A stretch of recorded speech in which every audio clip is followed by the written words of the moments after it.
Oke, sudah bisa dilihat LMS-nya? Terlihatkah? Sudah, Bu. Ya, Bu, terlihat, Bu. Oke. Sudah, Bu. Oke, jadi ini ya. Sekarang kita coba membahas tentang proyek UAS untuk RPL. Nanti kira-kira UAS-nya itu di hari Rabu di awal Januari. UAS-nya kan mulai tanggal 3 sampai 15, tapi kita pakai minggu yang pertama aja. Jadi kurang lebih tanggal berapa? 5. Tanggal 5, Bu. Nggak salah. Tanggal 5 Januari. Oke, tadi itu saya sudah sedikit itu ya, bilang bahwa kemarin kita mau memilih 2 macam proyek UAS. Apakah proyek yang pertama adalah makalah untuk dokumentasi RPL dan proyek yang kedua adalah jurnal untuk RPL. Nah, saya kira kalau pakai yang makalah banyak banget tadi itu. Dokumen-dokumennya itu sangat banyak. Nah, sekarang saya coba untuk UAS-nya kita pakai model jurnal. Jadi masing-masing ini nanti output-nya adalah output jurnal RPL. Gitu. Kemarin sempat saya bahas enggak untuk kelompoknya berapa orang? 3, Bu, maksimal, Bu. 3. Oke, sebentar. Mulai 2 sampai 3 mahasiswa. Terus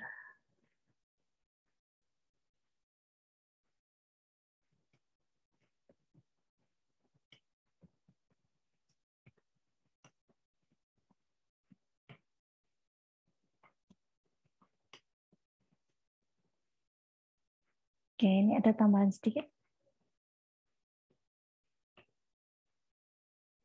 Oke ya, yang pertama adalah UAS-nya dikerjakan berkelompok mulai 2 sampai 3 mahasiswa.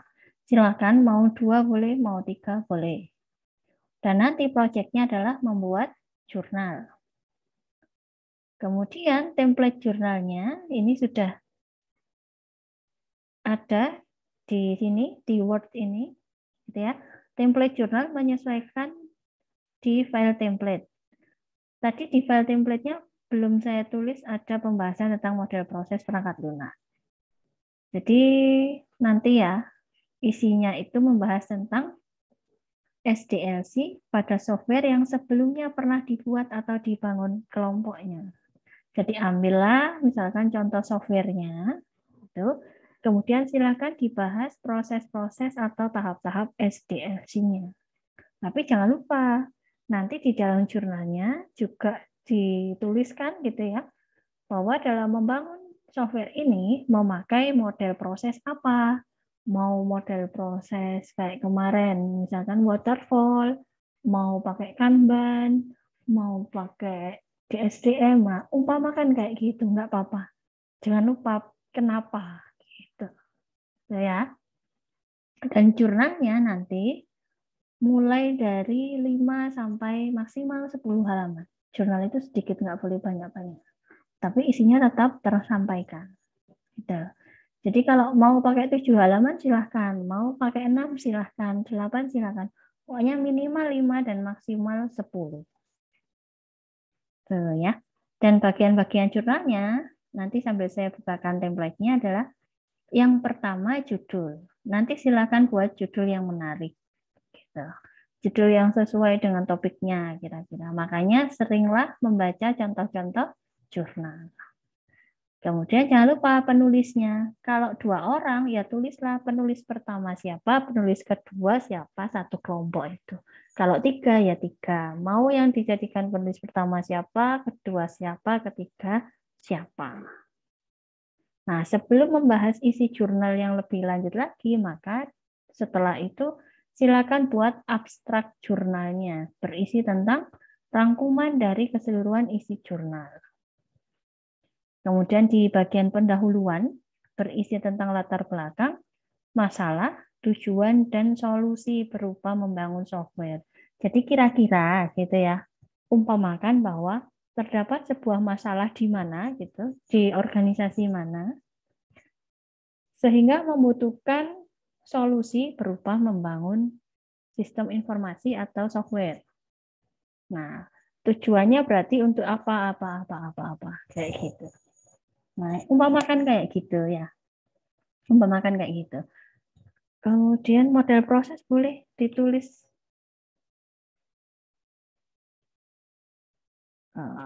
Saya masukkan di pendahuluan lah.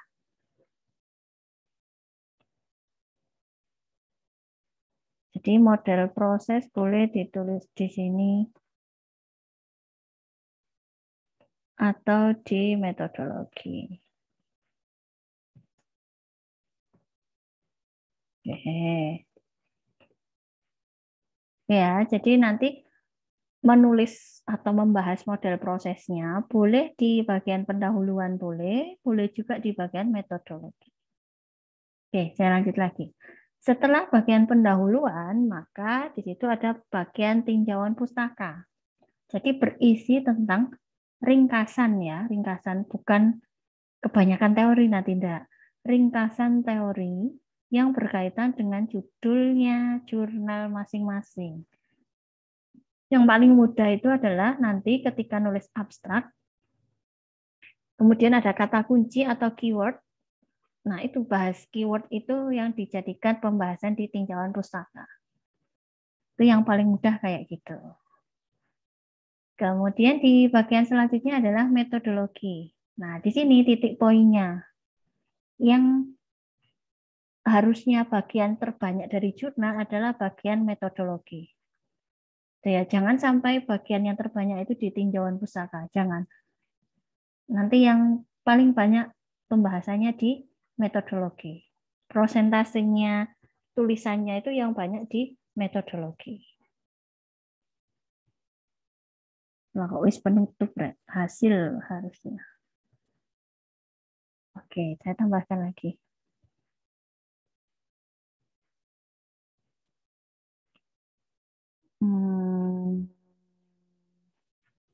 Salah ya, saya tambahkan ya.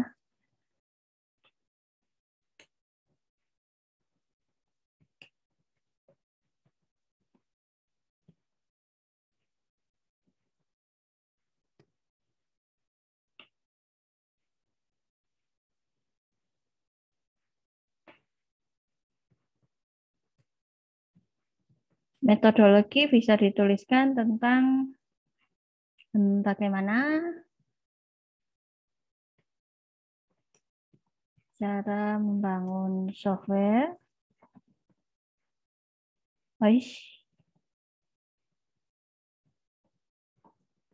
atau mendapatkan data, atau model prosesnya itu seperti apa.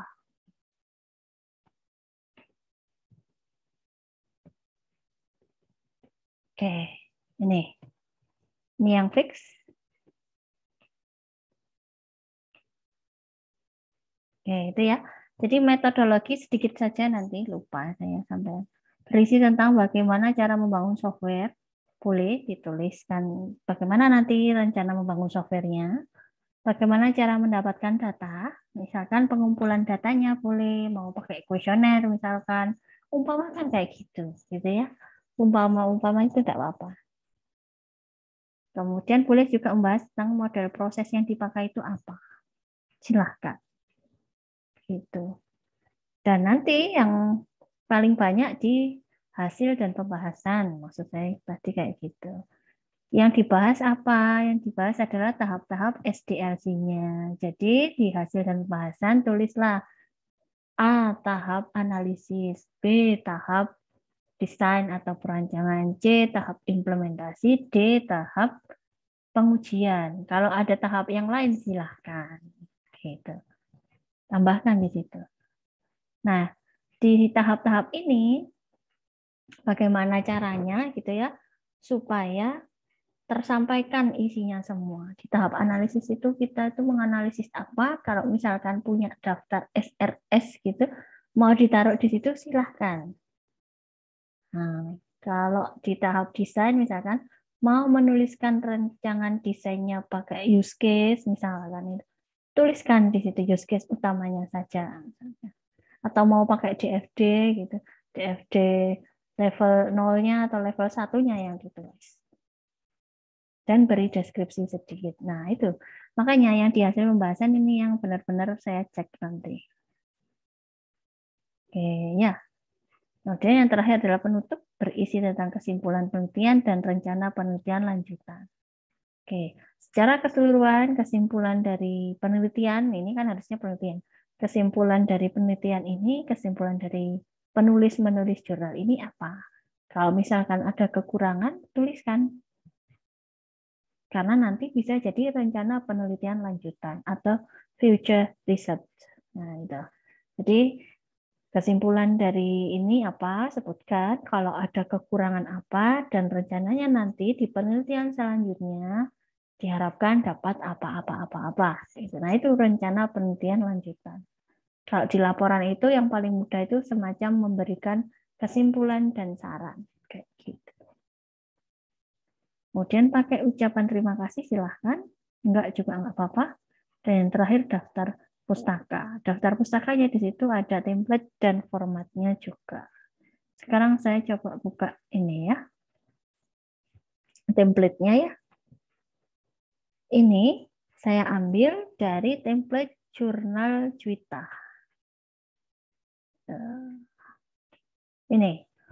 Ini tadi itu saya ambil dari templatenya jurnal ini. Jurnal Juwita, jurnal informatika, jurnal yang terakreditasi Sinta ranking 2. Jadi kurang lebih jurnal yang bereputasi, ya gitu ya. Nah, ini templatenya jurnal ini saya ambil untuk template jurnal UAS. Isinya adalah yang pertama ini. Di dalam template ini nanti ya, silahkan langsung ketikkan di template ini saja supaya nggak berubah ukuran fontnya, nggak berubah marginnya dan yang lain. Tuliskan langsung di sini, nggak apa-apa, gitu ya. Oke, silahkan tuliskan.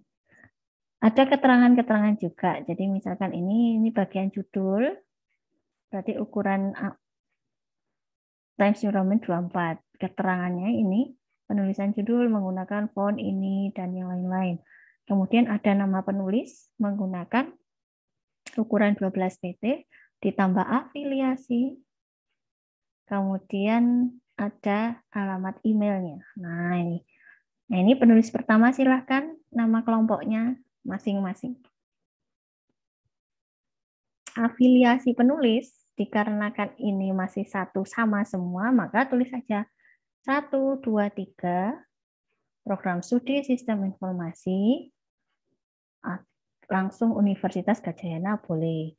Mau program studi sistem informasi Fakultas Teknik dan Informatika Universitas Gadjah Yana itu silahkan. Ini tak hapus ya. Nah, di bawahnya lagi itu emailnya masing-masing. Gitu. Kalau emailnya beda-beda, maka jangan 1, 2, 3 gitu ya. 1 emailnya siapa, 2 emailnya siapa, 3 emailnya apa gitu. Jadi 1 merujuk ke penulis pertama, 2 penulis kedua, 3 penulis ketiga.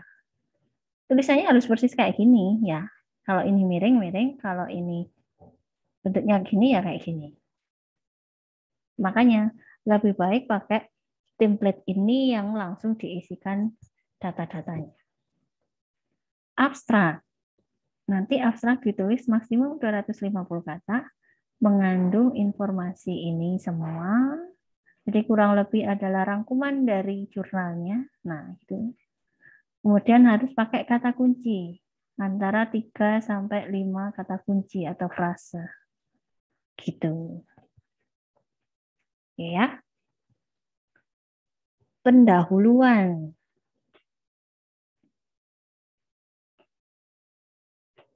Ini nanti terdiri dari apa, dan apa. Oke. Kemudian tinjauan pustaka berisi teori yang berhubungan dengan topik atau judul yang diambil. Paling mudah adalah dari kata kunci ini silakan dibahas teorinya. Tapi berbentuk resume ya, jadi jangan terlalu banyak banget. Jangan. Dan metodologi tadi ya ini ada yang salah. Oke. Nanti saya perbaiki lagi. Bentar.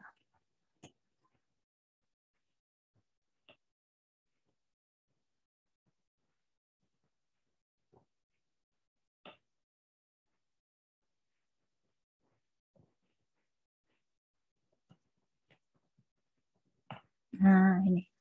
Metodologi nanti berisikan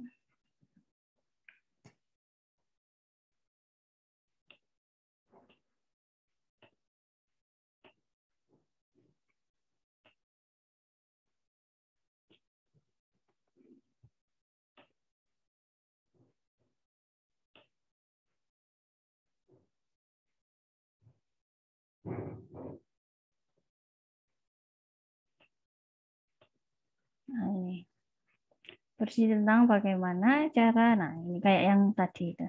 Oke. Dan di bagian hasil pembahasan ini yang harusnya yang paling banyak dibandingkan bagian yang lain. Wis. Ya. Jadi nanti kalau misalkan ada penulisan itu modelnya setiap masing-masing, nah ini salah ini. Kalau ada paragraf berarti menjoroknya segini ya. Nah, kemudian kalau misalkan di bagian 4, 3, atau 2 ini ada subnya lagi, maka subnya itu bukan satu lagi, tapi A. Kayak gini. Kemudian agak miring, tulisannya dimiringkan. Nah, kayak gini. Ini contoh penulisan, ini contoh penulisan. Nah, kayak gini. Nanti silakan langsung diisi datanya di sini. Oke, misalkan ya di hasil pembahasan, silakan jangan tiba-tiba A gitu ya, tapi berikan deskripsi sedikit di awal, kemudian tahap analisisnya seperti apa, mau pakai tabel SRS silahkan, mau deskripsi bagaimana, nah itu. Kemudian di tahap perancangan dan yang lain-lain. Kalau misalkan ada tabel, maka penulisan tabelnya itu juga sudah ditentukan seperti ini. Nggak boleh bikin sendiri, nggak boleh ya. Karena ini sudah template-nya jurnalnya. Nah, kayak gini. Nah, tuh. Nah, kayak gini. Oke. Kemudian ini tahap yang selanjutnya, implementasi bagaimana. Kalau ada sub selain A tadi, misalkan ada 1, 2, 3, itu kayak gini penulisannya. Nah, oke. Kalau ada gambar, nulis di tengah, terus ditulis gambar 1. Nah, kayak gini. Oke, ini contohnya. Kalau ada bagian yang lain, misalkan selain bagian SDLC tapi masuk ke dalam hasil pembahasan, gitu misalkan gitu ya, ada hasil usability atau evaluasi tertentu gitu dari user, masukkan di sini nggak apa-apa, gitu silahkan. Kemudian yang kelima penutup, tadi berisi kesimpulan dan saran atau rencana penelitian lanjutan. Cukup 1 paragraf saja. Dan ucapan terima kasih ini tidak wajib ya. Silahkan. Misalkan terima kasih kami ucapkan kepada Prodi Sistem Informasi, kepada Universitas Gadjah Mada, kepada instansi apa, silahkan. Tidak pakai juga tidak apa-apa. Nah, yang terpenting adalah nanti daftar pustaka. Jangan lupa nanti nge-link ya. Ini 1, ini berarti nge-link di misalkan di pendahuluan. Kemudian di dalam pendahuluan ada kalimat atau cuplikan yang kita ambil dari referensi apa itu. Nah, kayak gitu. Daftar pustaka itu kayak gitu. Jadi nge-link gitu. Nanti nge-link. Mau pakai software Mendeley, mau pakai ini citasi ini silakan. Citasi bibliografi silahkan. Yang jelas Apa yang dituliskan di daftar pustaka ini nanti harus ada di isian jurnalnya. Berarti misalkan satu ini saya klik, kalau bisa itu berarti langsung ke atas. Ya. Atau atasnya itu saya klik di bagian pendahuluan ada paragraf yang dari referensi gitu. Maka langsung ke daftar pustaka, ngelink. Terutama di bagian tinjauan pustaka, itu jelaskan teorinya banyak. Nggak mungkin kan teori itu bikin sendiri, mesti pakai referensi. Nah, itu mesti nanti ada daftar pustakanya banyak dari tinjauan pustaka. Gitu. Oke ya, ini saya paksa coba buat jurnalnya. Gitu. Oke, itu saja. Oke, ini ya. Ini tadi saya perbaiki, berarti saya upload lagi. Bentar.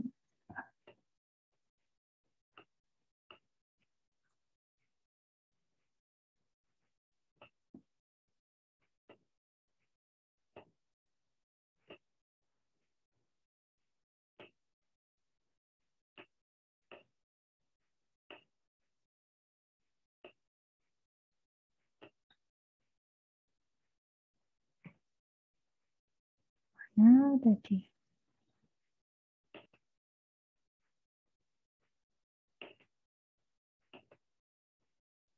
Ah ya.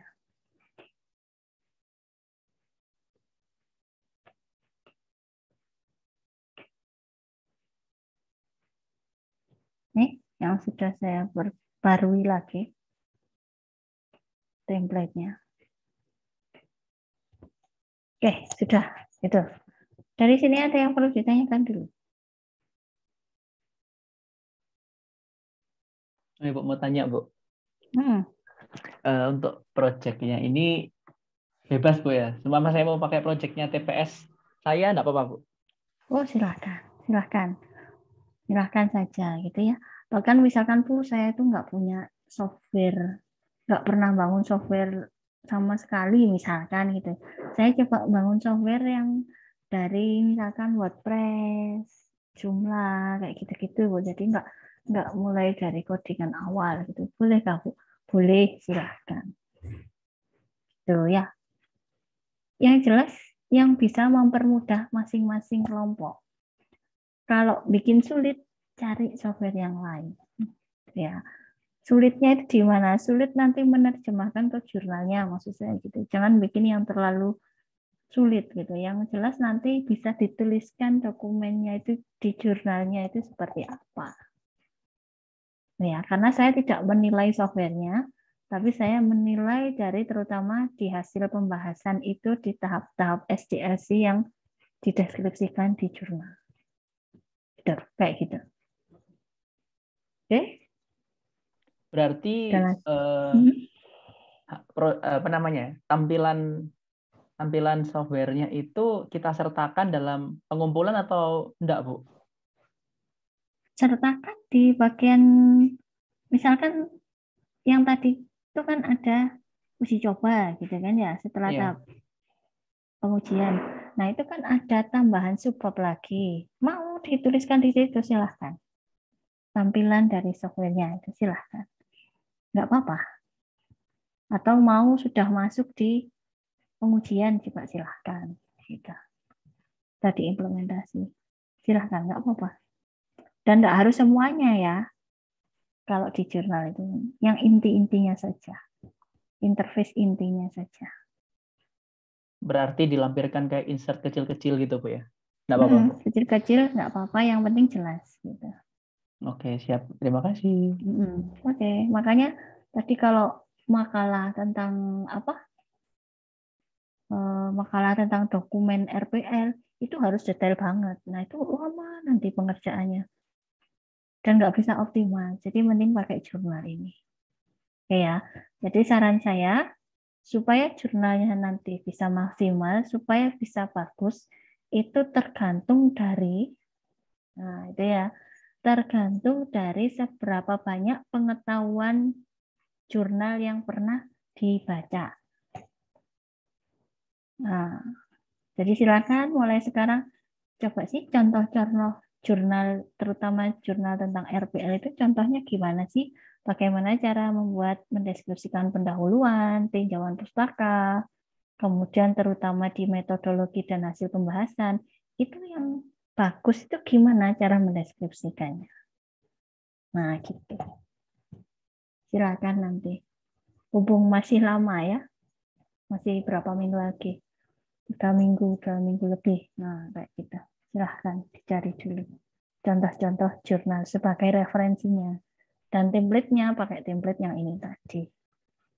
Bahkan nanti rencananya kalau misalnya jurnalnya bagus gitu, kemudian saya coba saya cek plagiasinya itu masih minim gitu, bisa saya uploadkan di Juwita tadi. Gitu. Bisa jadi publikasi di jurnal Juwita ini tadi. Atau bahkan di jurnal yang lain. Kepinginnya sih gitu. Ya, kali-kali punya publikasi kan bagus. Nggak harus nunggu skripsian dulu. Oke, ada yang perlu ditanyakan lagi sebelum ditutup kuliahnya? Atau sudah? Sudah cukup kah? Sudah ya? Loh, wis apa dorong enggak? Kalau dari saya cukup, Bu. Nggak ada pertanyaan lagi, Bu. Oke. Sudah ya. Nanti kalau ada kesulitan atau ada apa gitu silahkan. Mau konsultasi boleh, mau WA juga silahkan kayak gitu. Yang jelas UASnya tidak boleh dikerjakan sendiri. Harus minim 2, maksimal 3. Karena aturan jurnal yang sekarang itu tidak boleh. Jurnal itu cuma pribadi 1 orang itu tidak boleh. Masa penelitian 1 orang gitu kan aneh gitu. Setidaknya melibatkan orang lain. Makanya di sini berkelompok minim 2, maksimum 3. Tidak saya mintai daftar kelompoknya ya, enggak. Tapi nanti ketika pengumpulan proyek UAS, selain mengumpulkan jurnalnya gitu ya dalam bentuk PDF atau dalam bentuk Word, silahkan. Selain mengumpulkan itu, tuliskan juga nama kelompok dan NIM-nya masing-masing. Dan menulisnya adalah sesuaikan penulis pertama siapa, kedua siapa, ketiga siapa. Kayak gitu aja. Oke ya, gitu ya. Saya kira sudah cukup dulu untuk hari ini. Sudah melebihi 7:30.